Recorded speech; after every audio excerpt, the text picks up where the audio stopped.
اب یہاں تک جو پارے کا حصہ ہوئے نا، اس سے آگے یعنی 178 سے لے کر ایون سورت بقرہ کے اینڈ تک تیسرے پارے میں یہ سلسلہ جائے گا، یہی اقسام بر ہیں۔ 1 بائی 1 اللہ تعالیٰ مختلف چیزوں کو پیش کرتے ہیں، جس میں سب سے پہلے 178 سے 182 میں قصاص اور وصیت کا حکم ہے، یعنی Islam is a complete way of living. اسلام ایک مکمل ضابطۂ حیات ہے۔ جب تک قرآن کو سمجھ کے نہیں پڑھا تھا، کبھی سوچا بھی نہیں تھا کہ اس میں اتنی ہیومن باتیں۔ تو کیا ہے؟ یا ایھا الذین آمنوا کتب علیکم القصاص۔ قصاص کیا ہے؟ کہ جس نے جیسا کیا اس کے ساتھ ویسا کیا جائے۔ بلڈ منی کہہ سکتے ہیں اس کو دیت کہہ سکتے ہیں، قتل کے بدلے قتل آپ اور میں نہیں کریں گے۔ مسلم حکمران یہ اختیار رکھتے ہیں کہ قاتل کو پکڑا جائے۔ اللہ کے نبی کے دور میں کیا رواج تھا کہ ایک کے بدلے 10 کو قتل کر دیتے۔ قتل مالک کر کے آتا، اس کے جواب میں اس کے غلام کو قتل کرتے۔ اللہ نے کہا یہ ظلم نہیں ہوگا۔ جب قاتل کو یہ خوف ہوگا کہ میں بھی قصاص میں قتل کر دیا جاؤں گا، تو پھر وہ کسی کو قتل نہیں کرنے دے گا۔ اور اس آیت پہ کسی نے شاہ فیصل اللہ ان کو جنت دے ان سے سوال کیا تھا جب وہ یورپ میں اپنے علاج کے لیے گئے کہ تم مسلمان تو بہت ظالم ہو۔ آپ پتہ ہے کہ مسلم سزاؤں کو بربیرک کہتے ہیں، یہ بڑی انسانیت سوز ہیں۔ جیسے میں نے بھی آپ کو ناروے کا بتایا، تو ناروے میں قتل کی سزا قتل نہیں ہے، یعنی وہاں کسی کو مار نہیں سکتے۔ ایون کچھ سال پہلے ایک شخص نے 70-80 بچوں کو ڈبو دیا تھا، لیکن آج تک اس کو انہوں نے پھانسی کی سزا نہیں دی۔ وہ کہتے یہ ظلم ہے۔ شاہ فیصل صاحب نے اپنی پرسنل فائل نکال کر اس کے آگے رکھ دی کہ آپ کہتے ہیں کہ یہ قتل کی سزا بڑی ظالمانہ ہے، تو فگرز اینڈ فیکٹس دیکھ لیجئے کہ پورے سال میں یورپ، امریکہ اور ساری دنیا میں کتنے قتل ریکارڈ پہ آئے اور سعودی عرب میں نہ ہونے کے برابر ہے۔ تو اپنی جان جانے کا خطرہ دوسروں کی جان لینے سے انسان کو روک دیتا ہے۔ اسلام تحفظ دیتا ہے، اجتماعی اور معاشری زندگی کا بھی اور انفرادی زندگی کا بھی۔ بظاہر یہ قوانین بڑے سخت لگتے ہیں، آج ویسٹ میں اس پہ بہت پروپیگنڈا ہوتا ہے، لیکن حقیقت یہ ہے کہ آج بھی اگر ہم مسلمان صحیح طریقے سے مسلم ہسٹری پڑھ لیں، کسی کے ہاتھ کٹے ہوئے نہیں آپ کو دکھیں گے۔ آپ عمرے اور حج پہ جائیے، کیا سعودی عرب میں آپ کو لوگوں کے ہاتھ کٹے ہوئے دکھ رہے ہیں؟ نہیں، لوگوں کو پہلے ہی پتا ہے کہ اگر ہم نے ایسا کیا تو یہ ہوگا۔ تو سزا کا ڈر اللہ کی نافرمانی سے بھی روک دیتا ہے، اور بلکہ آپ دیکھیں کہ اسلامی قوانین رواداری، باہمی محبت اور احترام اور رحمت الہی کا انعدار ہے۔ اللہ کیسے ظلم کا حکم دے سکتا ہے؟ گویا کہ آپ کہہ سکتے ہیں کہ اسلام کی ہمدردیاں مقتول سے ہیں، اور آج یہ باتیں کرنے والے قاتل کے ہمدرد لگتے ہیں۔ پھر اس کے بعد وصیت کی بات سے کیا پتہ چلتا ہے کہ انسان زندگی میں بھی اور موت کے بعد بھی وصیت مال کی کر کے اللہ کا قرب لے سکتا ہے۔ یعنی اللہ کو آپ کے مال کی اتنی کیئر ہے کہ آپ کے بعد بھی وہ ضائع نہ ہو جائے، اور جینے اور مرنے کے ہر اصول کو اسلام نے ہمارے سامنے رکھ دیا۔ پھر اس کے بعد آپ دیکھیے کہ اسلامی تعلیمات میں عدل و انصاف کو ہر چیز پہ فوقیت حاصل ہے۔ کسی وصیت میں کوئی خرابی ہو، آپ اس کی اصلاح کیجیے۔ تو آج اب دیکھیے بھائی بہنوں کے اندر کتنے جھگڑے ہیں، اور وصیت غلط کر کے ایک بندہ اپنی ساری زندگی کی نیکیاں ضائع کر لیتا ہے۔ تو گویا کہ اس میں بس ابھی فی الحال اتنی بات ہی، کیونکہ سورۃ نساء میں اس کے اوپر مزید باتیں آئیں گی کہ اسلام آپ کو جینے مرنے کا ہر طریقہ سکھاتا ہے۔ اس کے بعد خوبصورت آیتیں ہیں روزے سے متعلق، 183، 184 اور 185۔ یہ قرآن کا وہ مقام ہے جہاں روزہ، قرآن، دعا، یہ سب اکٹھا کر دیا جاتا ہے۔ یا ایھا الذین آمنوا کتب علیکم الصیام۔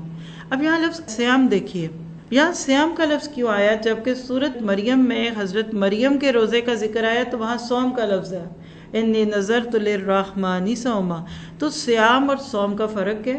سیام کھانے پینے سے رکنا، فرضی روزہ، یعنی وہ شرائط جس کے ساتھ روزہ ٹوٹتا ہے۔ صوم کہتے ہیں اخلاق کی تبدیلیوں کو بھی، یعنی ہمارا گول کیا ہونا چاہیے کہ ہم نے اس سال اپنے سیام کو صوم میں بدلنا ہے، اور اس پہ الحمدللہ بہت کچھ کہا سنا جاتا ہے۔ پھر آیت شہر رمضان الذی انزل فیہ القرآن، رمضان اور قرآن ساتھ ساتھ۔ آج بھی آپ قرآن پڑھ رہے ہیں، سن رہے ہیں، تو یقیناً آپ کو روزے کی وجہ سے، اگر آپ روزے کی حالت میں تو زیادہ بات سمجھ آ رہی ہوگی۔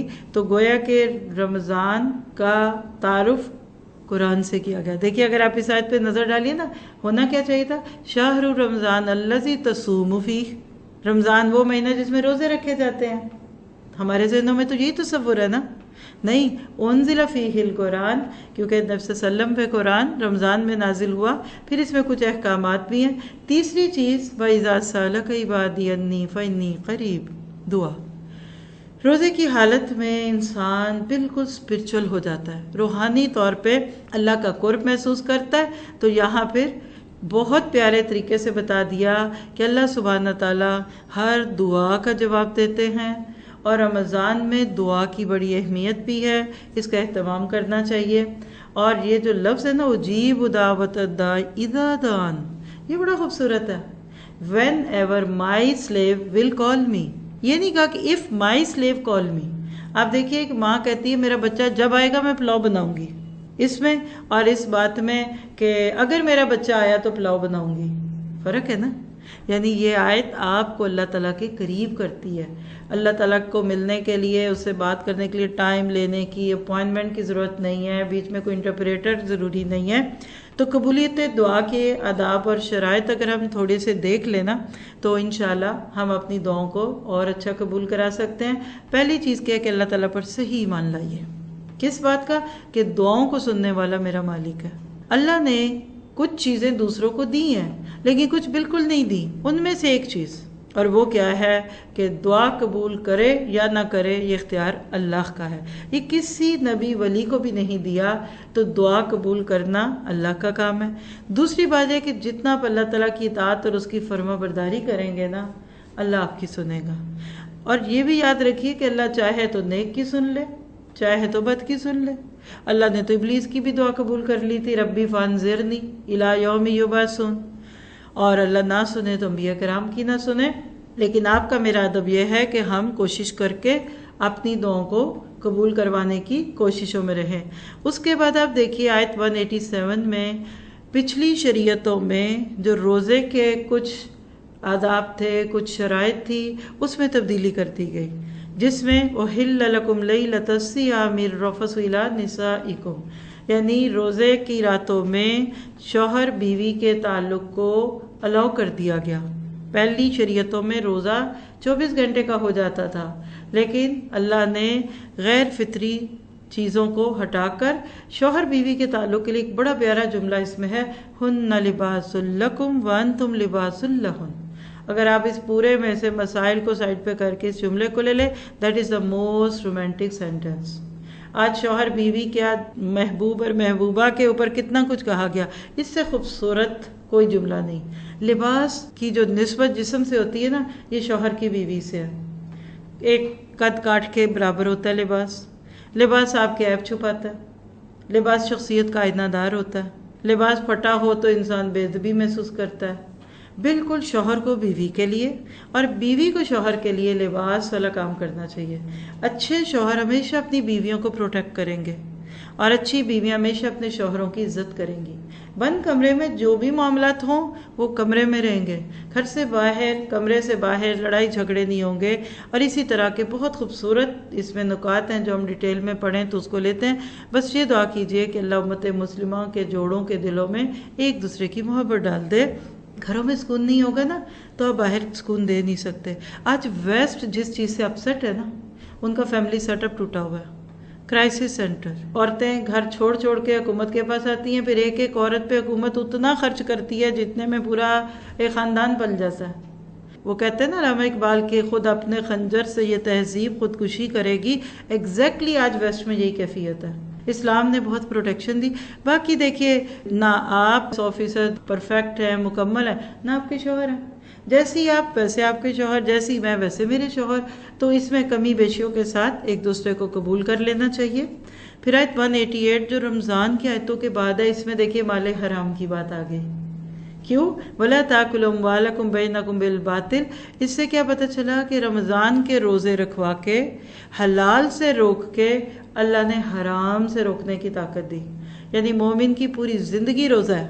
1 مہینہ حقیقی روزہ حلال سے بھی رک جاتے ہیں اور باقی سال کے دنوں میں حرام سے رکنا ہے. اور اس سے پتہ چلتا ہے کہ زندگی بھر کا روزہ ہے مومن کا. اور مسلمان کے مال کا احترام واجب ہے. چوری چکاری، چھین لینا، رشوت اور اس طرح کی چیزیں اسلام اس کو بالکل پسند نہیں کرتا. اور اس سے ایک اور چیز پتہ چلتی ہے کہ نیکی اور اچھائی کا معیار رسم پرستی نہیں بلکہ تقوی ہے۔ جتنا اللہ کا ڈر ہوگا ہم دوسروں کے مال جان کے بارے میں اتنے کیئرفل ہوں گے۔ پھر اس کے بعد آیت نمبر 189 یسألونک عن الأحلہ میں اللہ سبحانہ تعالیٰ نے ایک اور پیغام دیا کہ نیکی کا خود ساختہ رسومات سے کوئی تعلق نہیں ہے۔ آج ہمارے ہاں بہت ساری چیزیں ہیں، عربوں نے بھی کچھ ایسی چیزیں بنائی ہوئی تھی کہ جس میں وہ چاند کے گھٹنے اور بڑھنے کے ساتھ شگون لیتے تھے۔ اللہ تعالیٰ نے کہا وَلَيْسَ الْبِرُّ بِأَن تَأْتُوا الْبُيُوتَ مِن ظُهُورِهَا، اگر احرام باندھ لیتے تو کسی وجہ سے گھر میں آنا پڑتا تو سیدھے نہیں آتے تھے، اوپر سے کود کے آتے تھے۔ عجیب و غریب توہم پرستی جو آج ہمیں بھی دکھتی ہے۔ کیا بتا دیا کہ نیکیوں کا خود ساختہ رسومات سے کوئی تعلق نہیں۔ بے مقصد اور غیر مربوط سوال کرنا جہالت ہے، اللہ نے ایسے سوال کرنے سے بھی روک دیا۔ پھر اس کے بعد اب آگے کوئکلی دیکھیں گے نا تو اب وہ احکامات ہیں جن کا تعلق قتال اور جہاد سے بھی ہے اور حج سے۔ آیت 190 سے 195 میں جہاد کی کچھ باتیں ہیں۔ وَقَاتِلُوا فِي سَبِيلِ اللَّهِ، اللہ کے راستے میں لڑائی کرو ان لوگوں سے جو تم سے لڑتے ہیں، ہاں لیکن زیادتی نہ کرنا۔ یہاں اگر آپ نوٹ کریں نا تو زیادتی سے روکا گیا، کس سے؟ دشمن سے۔ تو کیا اپنوں سے لڑائی کی جا سکتی ہے؟ کیا پتہ چلا کہ مقصد قتال کیا ہے؟ کہ فتنے کا خاتمہ ہو، پرسیکویشن، لوگوں کو ریلیجس فریڈم ہونی چاہیے، اور دوسرا مقصد یہ کہ اللہ کا دین غالب آ جائے۔ یعنی دشمن سے بھی وہ کہتے ہیں نہ مال غنیمت نہ کشور کشائی۔ مسلمان زمین کے ٹکڑوں پہ حملہ کرنے کے لیے یا تیل کے کنووں پہ حملہ کرنے کے لیے جنگ نہیں کرتا، کسی دوسرے کے ریسورسز کو نہیں لینا چاہتا، بلکہ صرف ادھر لڑائی ہوگی جہاں کسی کو اس کے دین پہ عمل کرنے سے روکا جائے۔ اسلام امن اور سلامتی کا دین ہے۔ دنیا کو امن کا گہوارہ بنانے کے لیے فتنے کو جڑ سے اکھاڑنا ضروری ہوتا ہے۔ اور آپ دیکھیے کہ میدان جنگ میں بھی نصرت اور مدد صرف انہی کی ہوگی جو اللہ کے حکموں پہ چلیں گے۔ اس میں آپ ہسٹری پڑھیے، ملاحمات، نبی کی جنگیں، آپ حیران ہو جائیں گے۔ آپ کو ایسا لگتا ہے کہ مسلمانوں سے زیادہ نان مسلمز کے حقوق کی باتیں چل رہی ہیں، تو جب آج کا مسلمان اپنی مرضی سے خود ڈیفائن کر کے ظلم اور بربریت کے کوئی طریقے اختیار کر لے تو اسلام سے اس کا کوئی تعلق نہیں ہے۔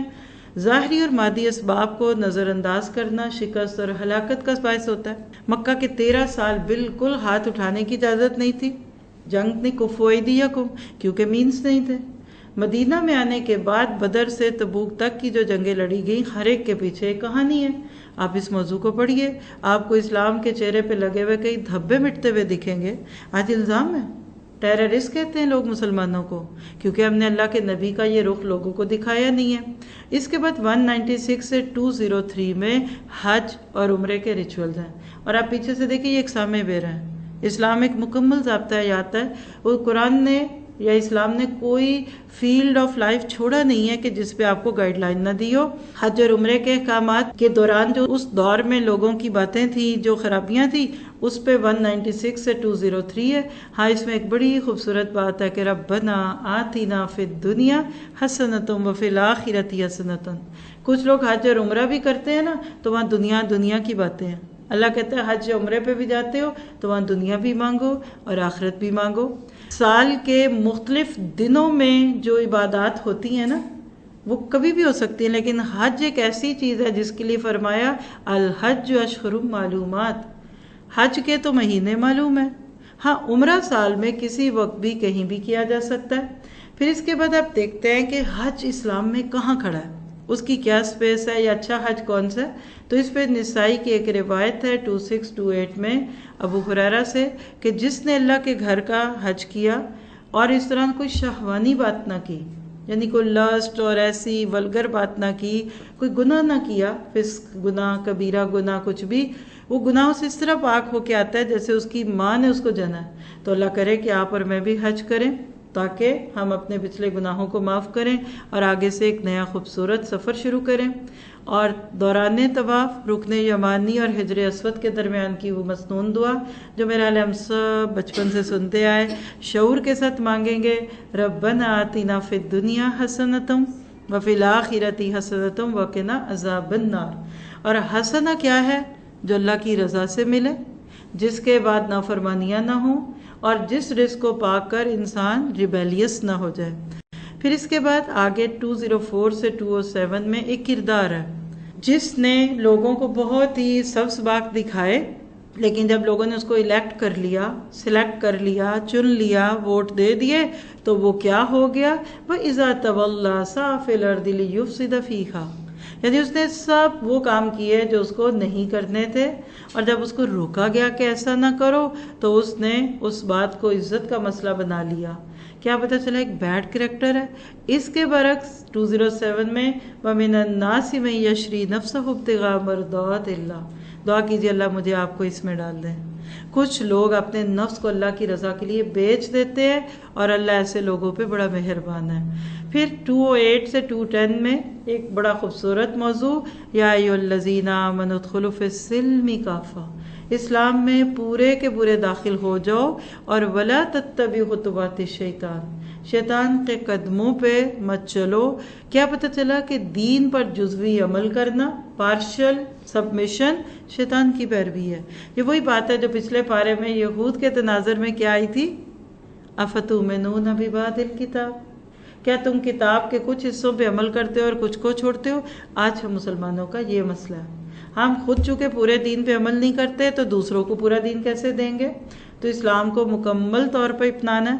ہم کیا کرتے ہیں؟ مسجد تک دین، اسلام کو صرف عبادات اور مسجدوں تک محدود رکھتے ہیں، جبکہ شادی، مرگ، جینا، مرنا، دوسری رسومات یہ بالکل ہماری نان اسلامک ہوتی ہیں۔ اللہ کہتا ہے کہ ہر جگہ اسلام کو پیش کرو۔ اس کے بعد پارہ کا بالکل اب ہم اینڈ کی طرف پہنچ رہے ہیں۔ 211 سے 212 میں ایک میسج ہے بنی اسرائیل کے بہت سارے سوالات پوچھنے اور ان کے جواب کے روشنی میں، کہ ناشکری سے نعمت چھن جاتی ہے۔ جو بھی چیز آپ استعمال نہیں کریں گے آپ سے کھو جائے گی۔ If you will not use it, you will lose it۔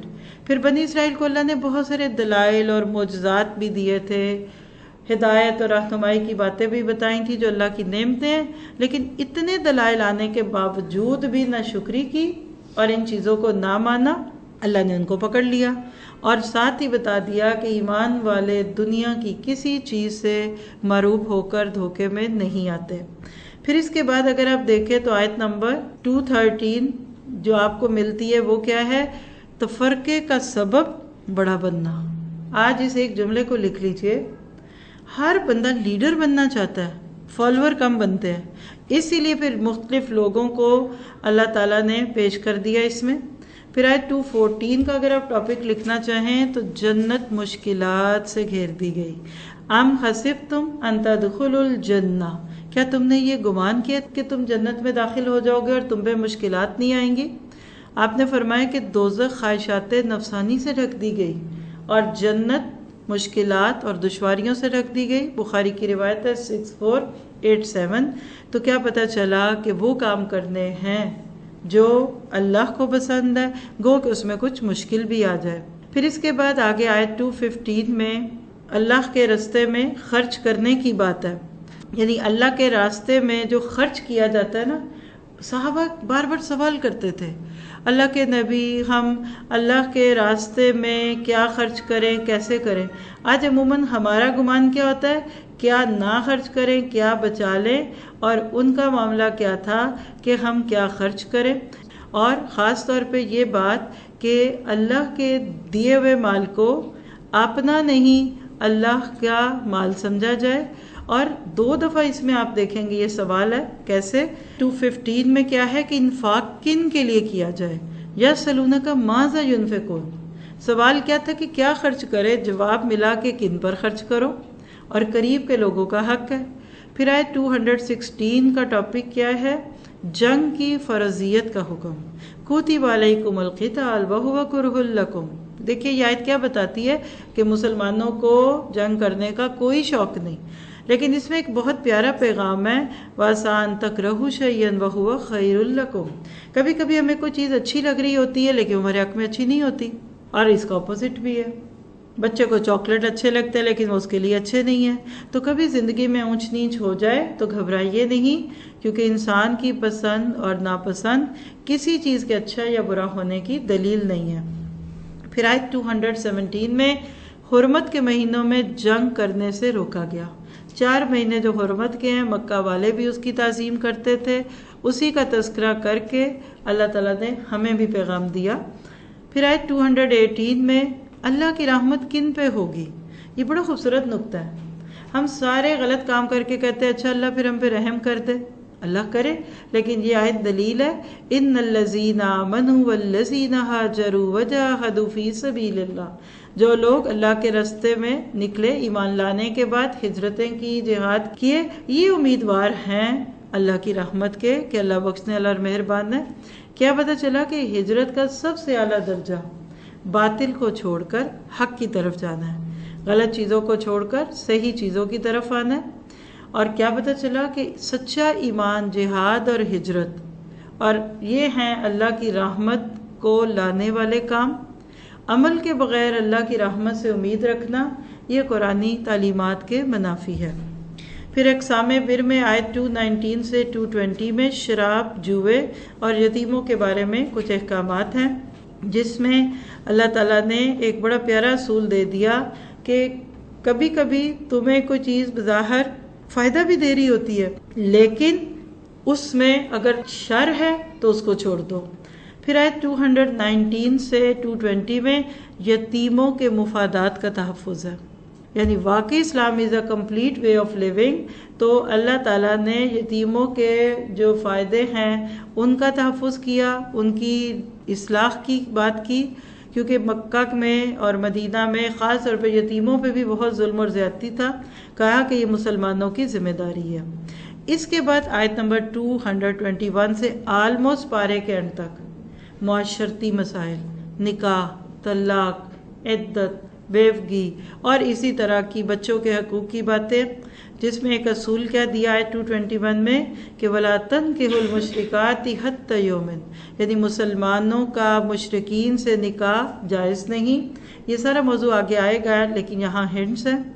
کیوں ایک مسلمان ایک مشرک عورت سے نکاح کیوں نہیں کر سکتا، یا عورت کیوں نہیں کر سکتی؟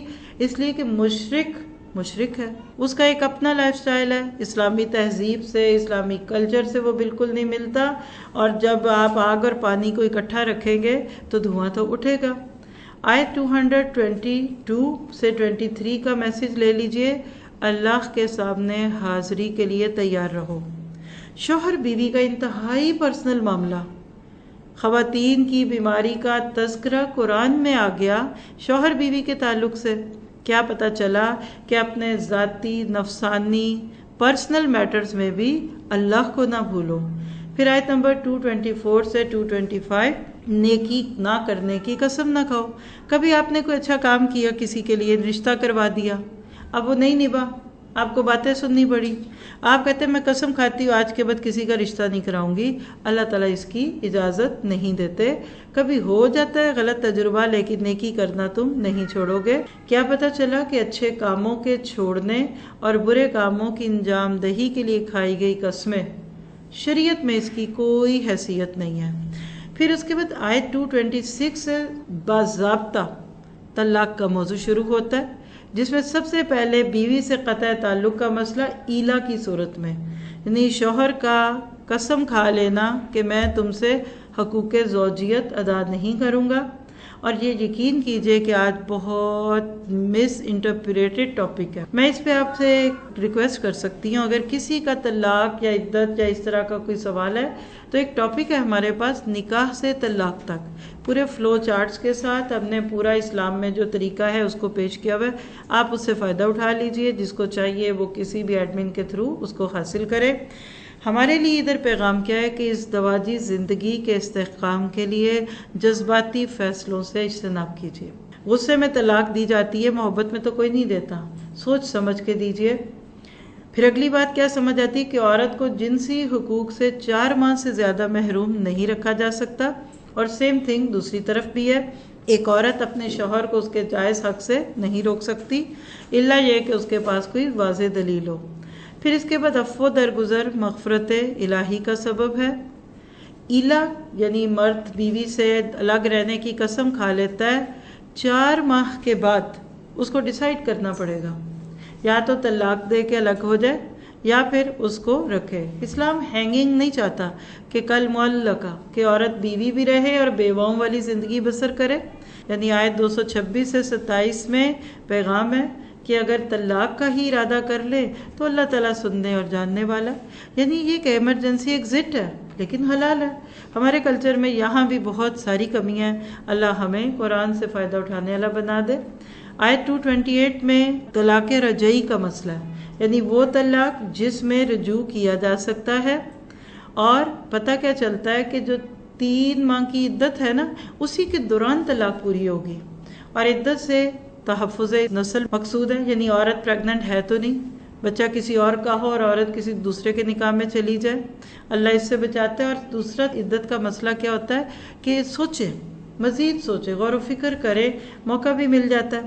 پھر آیت 229 خلا سے متعلق ہے کہ اگر ایک عورت اپنے مرد میں کوئی خرابی دیکھتی ہے تو وہ کیا کرے، آپ اس کی ڈیٹیل 229 آیت سے لے لیجئے۔ اور پھر آگے الطلاق مرتان، خلا لینے کی اجازت بھی ہے 229 میں، یعنی نہیں بن رہی بات، پوری کوشش کر لی۔ سورۃ نساء میں اس کے کچھ اور سٹیپس بھی آئیں گے، بلکہ آگے پھر سورۃ طلاق بھی آئے گی 28ویں پارے میں، لیکن خلاصہ کیا ہے، نہیں بن رہی، نہ بات بن رہی ہے نہ کچھ ہے، تو پھر طلاق کیا جائے گا، اور اس میں حق مہر لینے دینے کے بھی پورے قانون اور ضابطے ہیں۔ آیت 223 میں طلاق مغلظ کا مسئلہ ہے، یعنی وہ طلاق جس کے بعد اب رجوع بھی نہیں ہو سکتا، جس کو ہمارے ہاں 3 طلاقیں کہتے ہیں۔ کیا سکھایا کہ ازدواجی زندگی میں اختلاف رونما ہونے کی صورت میں دوسری طلاق کے بعد باعزت طریقے سے یا تو علیحدگی ہو جائے یا پھر باعزت طریقے سے ساتھ رہنے لگے۔ 231 کا ٹاپک کیا ہے کہ عورتوں پہ ظلم نہ کرو، اللہ کی آیتوں کو مذاق نہ بناؤ، اور اللہ تعالیٰ نے جو زندگی گزارنے کے طریقے دیے اس کو بہترین طریقے سے استعمال کرو۔ ستانے کی خاطر رجوع کرنا، طلاق دیے بغیر رکھنا، نہ حق دینا اور نہ ان کو چھوڑنا، یہ عورتوں کے ساتھ مذاق اور ظلم ہے۔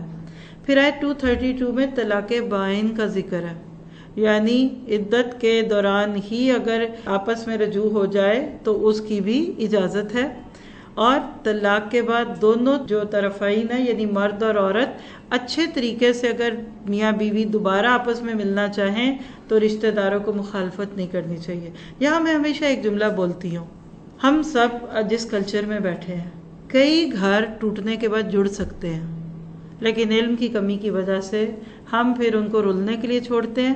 اگر طلاق دینی بھی پڑے نا کبھی تو اس آیت کی روشنی میں طلاق حسنہ دیجئے۔ جب ایک طلاق سے گھر ٹوٹ سکتا ہے، جب 2 سے بھی ٹوٹتا ہے تو 3 دینے کی ضرورت بھی نہیں ہے۔ جو ہی طلاق کے بعد 3 ماہ گزریں گے میاں بیوی الگ ہو جائیں گے، لیکن دوبارہ کبھی نکاح کرنا چاہیں تو بغیر کسی اور رکاوٹ کے وہ نکاح کر سکتے ہیں۔ اب کبھی کبھی طلاق ہوئی تو بچے بھی ہیں، اس کے احکامات آپ کو 233 آیت میں ملیں گے کہ پھر اس بچے کا کیا ہوگا، اور اس میں رضاعت کے مسئلے بھی ہمیں سمجھ آتے ہیں۔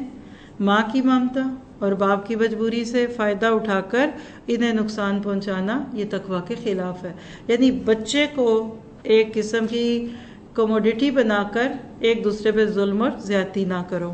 سبحان ربک رب العزت عما یصفون وسلام علی المرسلین والحمد للہ رب العالمین۔ السلام علیکم ورحمۃ اللہ وبرکاتہ۔